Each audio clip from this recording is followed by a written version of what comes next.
Hello friends, welcome to my channel education Radha with science. Friends, आज के इस video में हम पढ़ेंगे सेल के बारे में। ठीक है, जो कि हमारी विद्युत धारा वाले चैप्टर का ही कॉन्सेप्ट है। तो पहले वाली वीडियो में हम विद्युत धारा के बारे में पढ़ चुके हैं, तो जिसने वो वीडियो नहीं देखी है वो चैनल पर जाकर वीडियो को देख सकता है। अब हम नई वीडियो स्टार्ट कर रहे हैं। आज इसका सेकंड पार्ट चालू कर रहे हैं, जिसमें हम सेल के बारे में पढ़ने जा रहे हैं। सो उम्मीद है फ्रेंड्स आपको ये वीडियोस अच्छी लगेंगी और ये वीडियोस आपके लिए बहुत ही ज़्यादा हेल्पफुल होगी। स्टार्ट करते हैं आज की ये वीडियो। देखिए, सेल एक ऐसा उपकरण होता है जो रासायनिक ऊर्जा को विद्युत ऊर्जा में रूपांतरित कर देता है। ठीक है, सेल क्या होता है? एक ऐसा उपकरण होता है जो क्या करता है, रासायनिक ऊर्जा को विद्युत ऊर्जा में बदल देता है। और किसी एक बैटरी में आमतौर पर हम बहुत सारे सेल्स का समूह देख सकते हैं। ठीक है, यानी एक बैटरी जो होती है वो बहुत सारे सेल का समूह होती है। एक सेल में एक एनोड और दूसरा कैथोड होता है।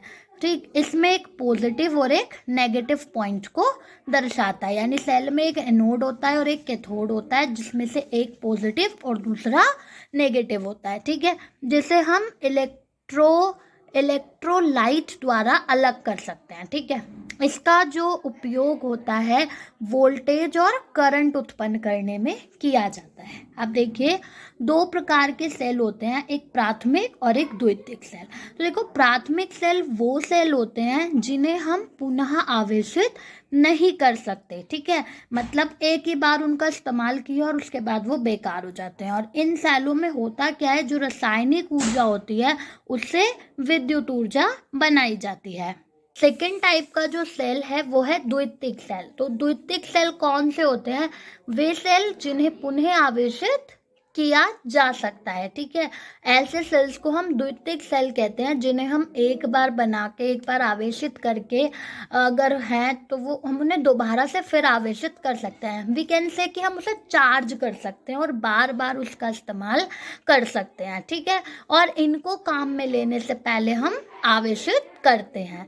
बैटरी क्या होती है फ्रेंड्स? देखो, एक ऐसा डिवाइस जो रासायनिक ऊर्जा को अपने अंदर संग्रहित करता है और इस ऊर्जा को विद्युत ऊर्जा में रूपांतरित कर देता है। ठीक है, बैटरी एक ऐसा डिवाइस है जो कि क्या करता है, रासायनिक ऊर्जा को अपने अंदर संग्रहित करता है और उस ऊर्जा को विद्युत ऊर्जा में क्या करता है, बदल देता है। एक बैटरी में बहुत सारे क्या लगे होते हैं, छोटे छोटे सेल लगे होते हैं। ठीक है, जिनमें क्या होती है, रासायनिक प्रक्रियाओं के कारण ऊर्जा उत्पन्न होती है। तो ये थी सेल की जानकारी। अब हम जानेंगे विद्युत परिपथ के बारे में, यानी कि इलेक्ट्रिक सर्किट के बारे में। तो देखिए, जिस पथ से होकर विद्युत धारा का प्रवाह होता है उसे हम क्या कहते हैं, विद्युत परिपथ कहते हैं। यानी कि जो विद्युत धारा जिस भी रास्ते से ट्रैवल कर रही है, जिस भी पथ से गुजर रही है, वो क्या कहलाता है फ्रेंड्स, विद्युत परिपथ। ठीक है, विद्युत परिपथ के अवयव जो होते हैं उनको व्यवस्थित करने के लिए कुछ चिन्ह बनाए गए हैं, कुछ प्रतीक बनाए गए हैं, ताकि हम एक सही से एक आरेख बना सकें। ठीक है, जिसे हम परिपथ आरेख कहते हैं। ये देखिए, इस टेबल में साइन है, अवयव के प्रतीक दिखा रखे हैं यहाँ पर। जैसे कि विद्युत सेल जो है उसे हम इस तरीके से ड्रॉ करेंगे। बैटरी और सेलों का संयोजन इस तरीके से किया जाएगा।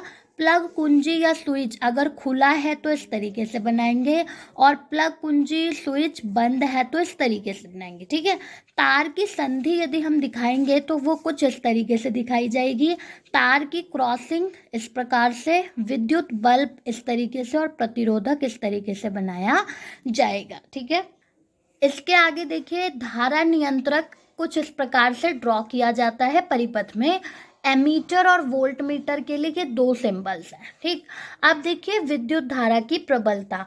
किसी चालक की किसी अनुप्रस्थ काट को पार करने वाली विद्युत धारा की प्रबलता उस अनुप्रस्थ काट से होकर प्रति एकांक समय में प्रवाहित आवेश का परिणाम है। ठीक है, यानी कि कोई भी जो चालक है उसकी जो अनुप्रस्थ काट है, ठीक है, उसको जो पार करने वाली विद्युत धारा की प्रबलता है, यानी इसमें कितना करंट फ्लो कर रहा है उस वायर के अंदर, उस तार के अंदर, वो किस पर है कि उससे प्रति एकांक समय में कितने आवेश जा रहे हैं, कितना चार्ज वहां से फ्लो हो रहा है, ठीक है, एक पर्टिकुलर टाइम में। और इसको निकालने का फॉर्मूला क्या है, I is equal to Q upon T, right, जिसे हम Q is equal to I T भी लिख सकते हैं अगर हमें Q की वैल्यू कैलकुलेट करनी है। ठीक है, जहाँ पे I क्या है, विद्युत धारा, Q क्या है, आवेश, और T क्या है, समय, टाइम। ठीक है, किसी चालक के अनुप्रस्थ